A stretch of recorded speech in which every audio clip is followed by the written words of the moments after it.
ලොකු ළමෙක් විච්ච පාටිකට ගෙජ්ජි හොල්ලන්න යන්නේ. ඒකට මොකද ඔච්චර පුපුරන්නේ? යමල් ලොකු පුතේ පරක්කු වෙනවා. රැවෙන්නේ නෑනේ දවල් පාටිනේ. මං තාත්තත් එක්ක ගියාම එයාට රැවෙන්නත් බෑනේ. උන්න විදියට මලා මොකද කියලා එයාව කකුල් දෙකෙන් නිකන් ඉන්න එකත් ලොකු දෙයක් නේ. ලොකු පුතේ යමල් පරක්කු වෙනවා. ඔය නම් තියෙන්නේ වෙන මොනවත් නෙමෙයි. මං සින්දු කියලා කාලා බීලා එනවට තියෙන ඉරිසියාව. ලොකු පුතේ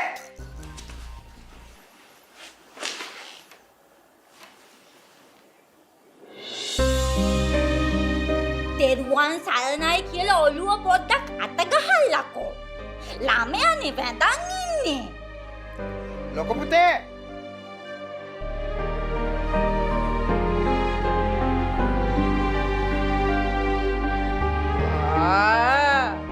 අත්තම්ම තේහා පුදුකේ දුකම.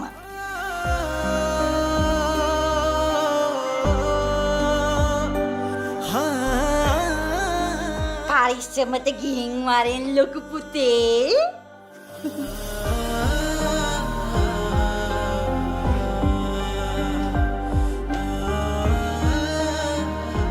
යත්තන්නේ පවන්සිරි වගේ පුප්පන්න විතරයි. නූනත් ආදරෙන් කතා කළ දෙයක් කරගන්න දන්නේ නෑ. උඹත් එනවනම් වරෙන් ලොකු පුතේ නැත්තම් හිතහන්.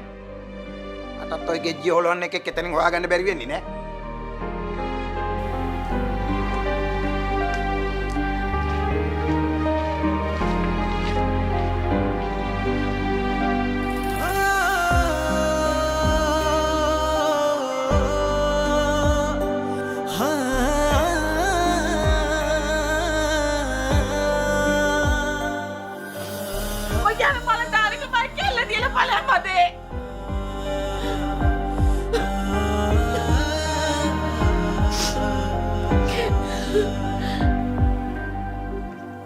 මට ගෙදර හිටියාම පවන්සිරියාව මතක් වෙනවා අම්මේ. මට නින්ද යන්නෙත් නෑ. බඩට කන්නත් බෑ. කිනි බෝලයක් පපුවේ කැරකෙනවා වගේ. බඩත් පිච්චෙනවා. මෙහෙම ගියාම පොඩ්ඩ වෙලාවකට හරි ඒක හරියයි නේ අම්මේ. මං ගිහින් එන්නම්.